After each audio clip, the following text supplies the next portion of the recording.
What is up, everybody? We're on day 76 of our Bible in a Year series, reading through the entire Bible in a year. Clever name, I know.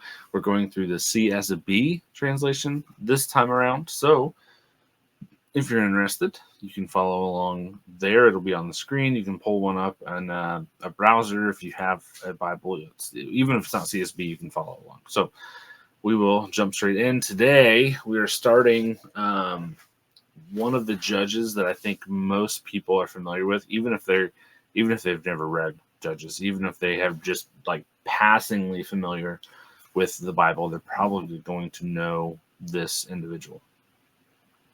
So we're in Judges 13, verse 1. The Israelites again did what was evil in the Lord's sight. Imagine that. So the Lord handed them over to the Philistines 40 years. There was a certain man from Zorah, from the family of Dan,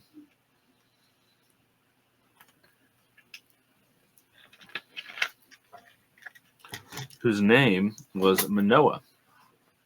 His wife was unable to conceive and had no children. The angel of the Lord appeared to the woman and said to her, "Although you are unable to conceive and have no children, you will conceive and give birth to a son. Now please be careful not to drink wine or beer or to eat anything unclean. For indeed, you will conceive and give birth to a son. You must never cut his hair, because the boy will be a Nazarite to God from birth, and he will begin to save Israel from the power of the Philistines." Then the woman went and told her husband, "A man of God came to me. He looked like the awe-inspiring angel of God.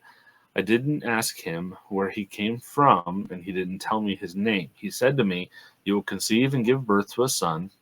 Therefore, do not drink wine or beer, and do not eat anything unclean, because the boy will be a Nazarite and to God from birth until the day of his death.'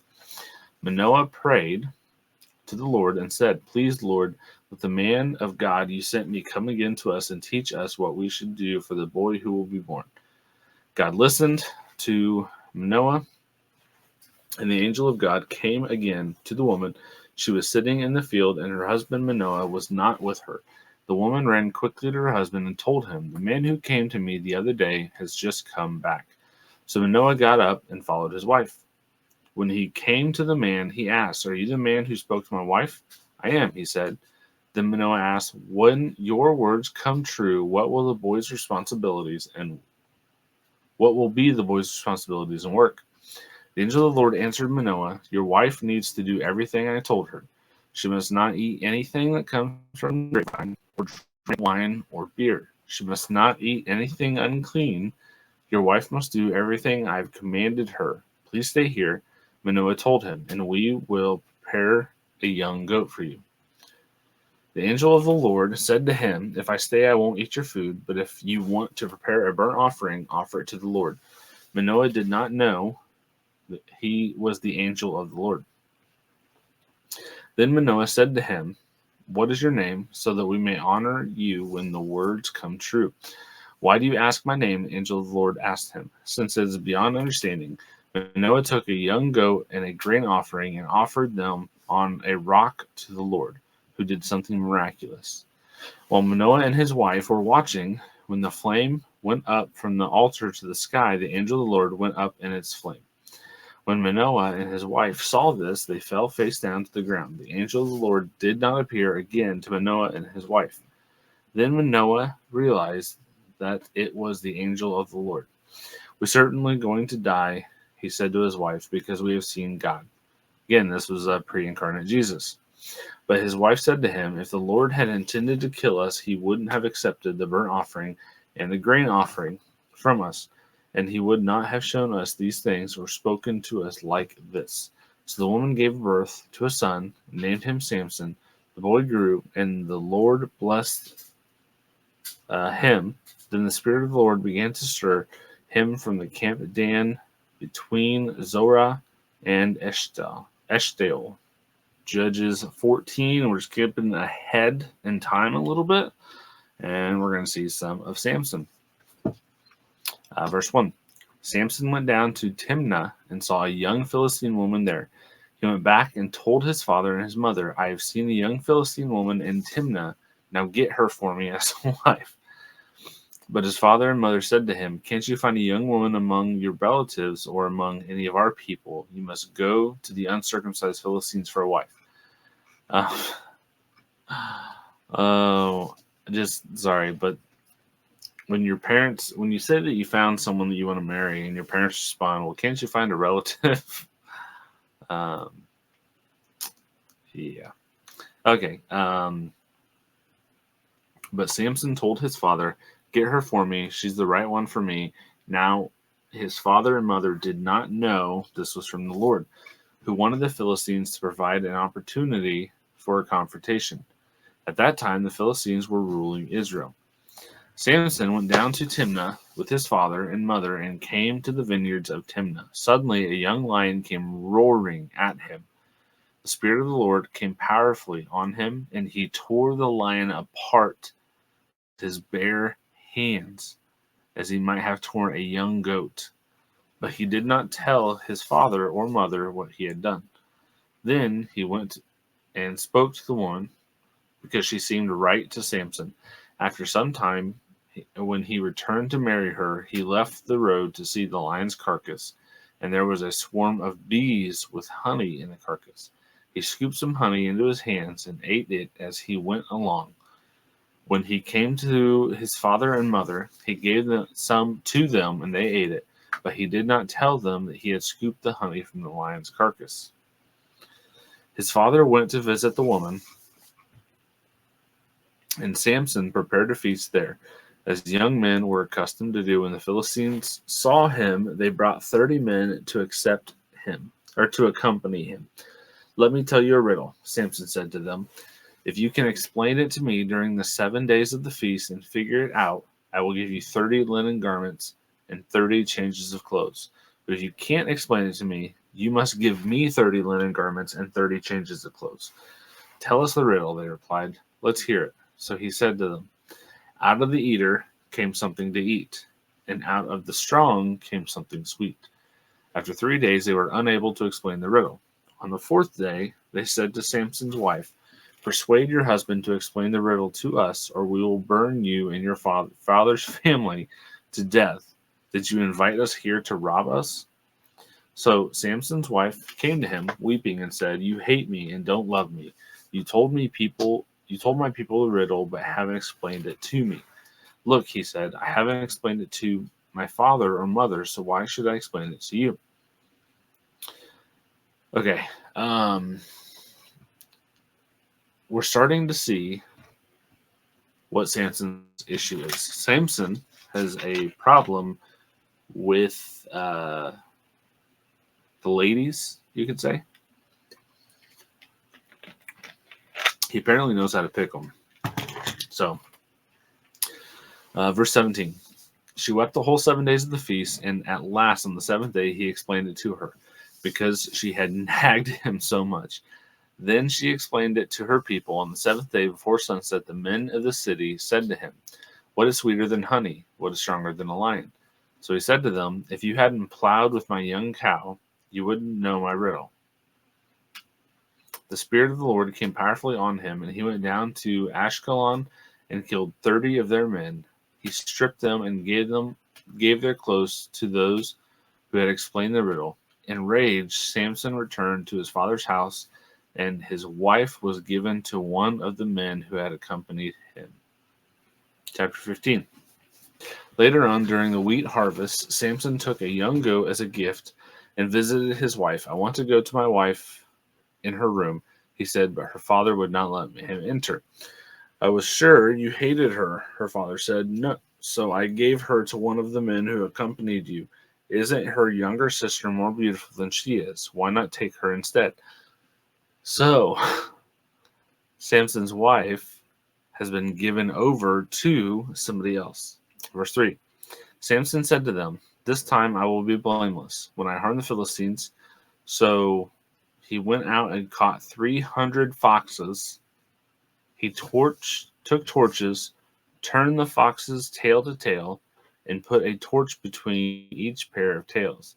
Then he ignited the torches and released the foxes into the standing grain, of the Philistines. He burned the piles of grain and the standing grain, as well as the vineyards and olive groves. It's kind of smart. Then the Philistines asked, "Who did this?" They were told it was Samson, the Timnite's son-in-law, because he took Samson's wife and gave her to his companion. So the Philistines went to hear her father and burned them to death. Then Samson told them, "Because you did this, I swear that I won't rest until I have taken vengeance on you." He tore them limb from limb and then went down and stayed in the cave at the rock of Etam. The Philistines went up, camped in Judah, and raided Lehi. So the men of Judah said, "Why have you attacked us?" They replied, "We have come to tie Samson up and pay him back for what he did to us." Then 3,000 men of Judah went to the cave at the rock of Etam, and they asked Samson, "Don't you realize that the Philistines rule us? What have you done to us?" "I have done to them what they did to me," he answered. They said to him, "We've come to tie you up and hand you over to the Philistines." Then Samson told them, "Swear to me that you yourselves won't kill me."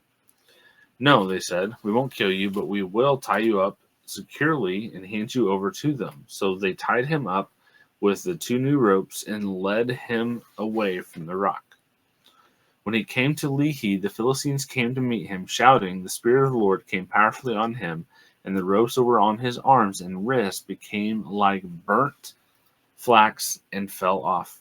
He found a fresh jawbone of a donkey, reached out his hand, took it, and killed 1,000 men with it. 1,000 with the jawbone of a donkey. Then Samson said, "With the jawbone of a donkey, I have piled them in heaps. With the jawbone of a donkey, I have killed 1,000 men." When he finished speaking, he threw away the jawbone and named that place Jawbone Hill. He became very thirsty and called out to the Lord, "You have accomplished this great victory through your servant. I must now die of thirst and fall into the hands of the uncircumcised." So God split a hollow place in the ground at Lehi, and water came out of it. After Samson drank, his strength returned and he revived. That is why he named it Kor Spring, which is still in Lehi today, and he judged Israel 20 years in the days of the Philistines. Okay, that is all the reading for today, but we still got our questions. So, question 1. Samson's birth is announced by an angel in Judges 13. What does this divine beginning suggest about God's plan, even in a time of special or spiritual decline? Well, I think the first thing is that they're visited by a pre-incarnate Jesus. That's what I think it was. But God was still there, even when it seemed like everything was going wrong. He was still working in the back end to try and make things right or better for the Jewish people or the Israelite people. Question 2. Samson's strength is undeniable in chapters 14 and 15. Yet his decision often lack wisdom. How do we balance God's gift with the need for discernment? You have to have discernment. If you don't have discernment and you have the gifts, you're going to end up hurting people. I would go as far as to say, if you have gifts, but you don't have discernment, don't use the gifts. I think it's dangerous. Yeah. We see that with Samson. We'll get more into it. But yeah. Question 3. The riddle and revenge cycle with the Philistines shows Samson's personal battles. How might his story challenge us to consider the consequences of acting on impulse? Well, as a Christian, you're not supposed to be ruled by anything or bound by anything. It does show definitely what his vices are. Like I said, he's got a soft spot for the ladies, and he specifically wants women who seem to have a connection to the Philistines. So, not a good idea. But for us today, really think things out, weigh pros and cons. Don't do just a circle. Don't just act on impulse. Don't just go with whatever you think or whatever feels good. Like, actually sit down, weigh out the decisions, the consequences, pros and cons. Use discernment, pray about it, seek God on it, and then make your decision. Don't make rash decisions. So that is it for today, for the questions as well. If you're still watching, appreciate it. Don't forget to like, subscribe, and comment. Let me know what you think on the questions or on something about today's reading or whatever it is. I enjoy reading those comments. I enjoy hearing from people. I hope sincerely that this is blessing you. If it is, then maybe consider spreading it to other individuals as well. Word of mouth is the best way that podcasts spread. So that would be a big help. We can continue to push the gospel for people and give everybody somebody they can read along with in the Bible every year. So tomorrow we'll be back in Judges, continuing on the story of Samson, and it will be probably one of the more well-known stories, definitely in the Old Testament, but in the Bible in general. So don't want to miss that one. Thanks. God bless.